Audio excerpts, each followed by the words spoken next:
I'm making a third video on the 6th of January, and with my Bible, and I'll read from this passage in chapter 10 of Luke from verse 38, and it says, "Now as they went on their way, he entered a certain village where a woman named Martha, like Martha's Vineyard, Martha welcomed him into her home."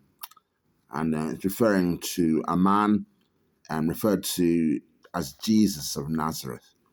She had a sister named Mary. And we know at the foot of the cross, it does write there were three Marys: the Mary of his mother, Mary Magdalena, and another Mary, not this Mary, I think, but another Mary, a mother of people. So this is the fourth Mary, the sister of Martha. Now, it said, the sister named Mary sat at the Lord's feet and listened. Very good. Good name, Mary. And Martha was distracted by her many jobs, work, tasks, industry. So she came to him and asked, this is Martha now, Mary's at his feet listening to the Nazarene. So Martha's walked out of her place of work and said to him, my sister has left me to do all the work by myself. Tell her then to help me. But he, the Lord, that is a proper suffix to the majesty of the commoner Christ, who was King of Heaven, which is a fantasy, but that is another story.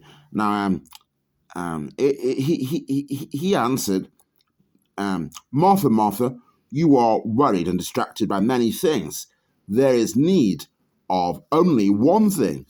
Now he said, Mary has chosen, that is the woman at his feet, the sister of Martha, the better part. Mary has chosen the better part. He said, this woman is doing the right thing.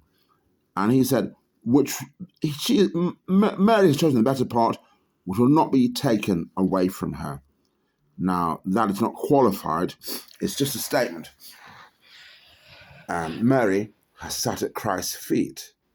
So what does that mean? Well, I'll go to an earlier part of that passage, and it is chapter 10, and it is part of verse 21, not the beginning. Verse 21 of chapter 10, not the beginning.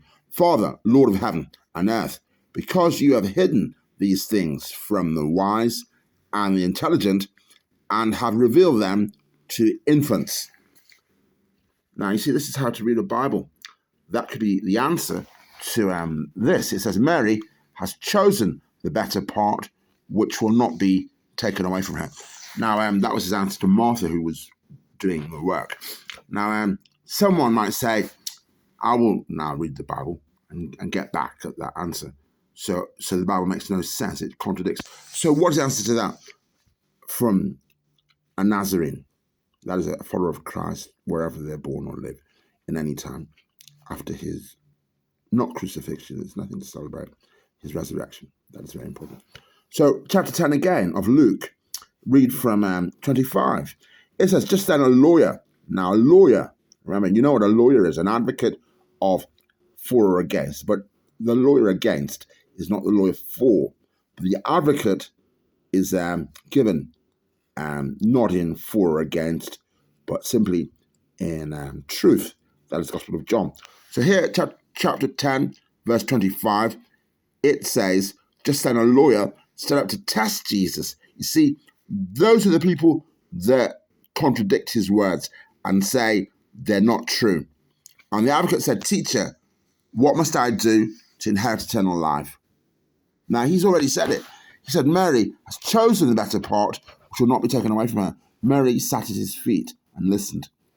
And it's that, you see here, part 21, verse of 10, chapter says, that is Luke, Father, Lord of heaven and earth, because you have hidden these things from the wise and intelligent, that would be the lawyer who is wise and intelligent, and have revealed them to infants. And see, Martha would have being an industrious sort, and Mary would have been an infant, and the truth would have been revealed to her by the advocate, the Nazarene, and a lawyer defending Mary and accusing Christ and disputing Mary's reward would say, what must I do to receive eternal life?